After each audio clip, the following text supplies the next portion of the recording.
A Sleigh and Other Bad News. "Listen, son, I've something I must tell you," said his father, as they ate stale rye bread for breakfast. This was Nicholas's second favourite breakfast, right after unstale rye bread. "What is it, Papa? What did Anders want to ask you?" Joel took a deep breath, as if the next sentence was something he had to swim through. "I've been offered a job," he said. "It's a lot of money. It could be the answer to everything. But..." Nicholas waited, holding his breath, and then it came. "But I'll have to go away." "What?" "Don't worry, it won't be a long time. Only 2 months." 2 months? Joel had a bit of a think. 3 at most. That sounded like forever. "What kind of job takes 3 months?" "It's an expedition. A group of men are heading to the far north. They want to find Elfhelm." Nicholas could hardly believe what he was hearing. His mind was spinning with excitement.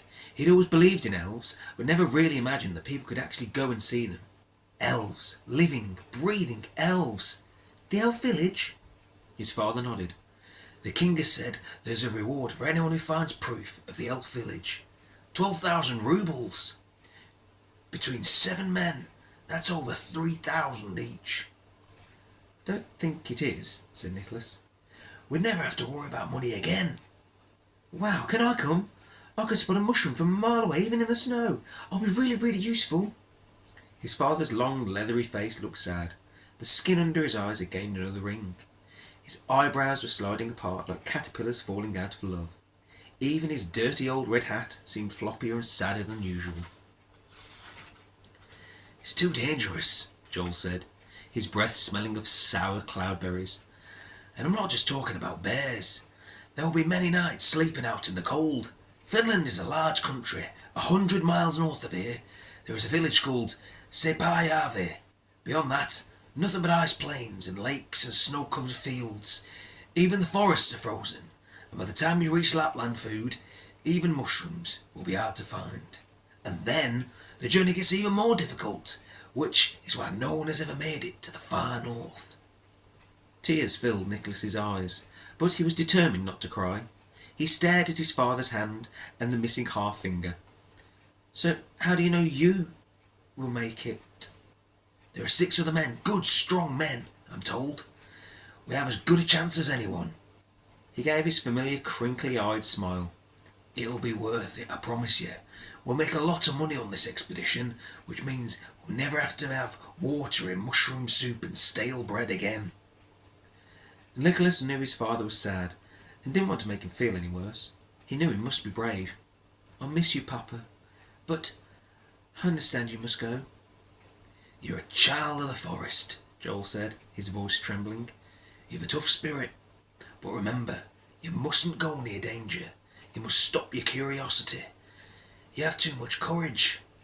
I'll be back by September, when the weather gets worse, and we'll eat like the king himself." He held up a piece of dry rye bread in disgust.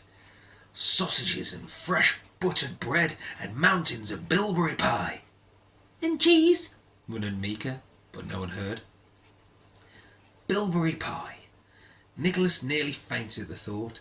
He was so hungry that the idea of the sweet purple berries encrusted his mouth-watering pastry seemed like heaven itself. He'd once tasted a bilberry, and it had been lovely, but everyone knew that the way to make something even lovelier was to put it in a pie. But then he became sad again, and a thought occurred to him. Surely Joel, who was scared to let Nicholas out of his sight sometimes, wouldn't be leaving him on his own. "Who'll look after me?" "Don't worry," said Joel. "I'll write to my sister. She'll keep you safe." Sister. Oh no. This was even worse. It was bad enough spending the whole of Christmas afternoon with our Carlotta, let alone spending 3 whole months with her. "So, all right, I can be on my own. I'm a child of the forest, I can." Now his father interrupted him. "No, it's a dangerous world, and you're still a child. We saw that yesterday. Aunt Carlotta is a lonely woman.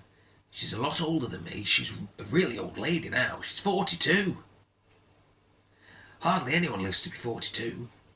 It'll be nice for her to have somebody to look after." He looked at his son for a long while.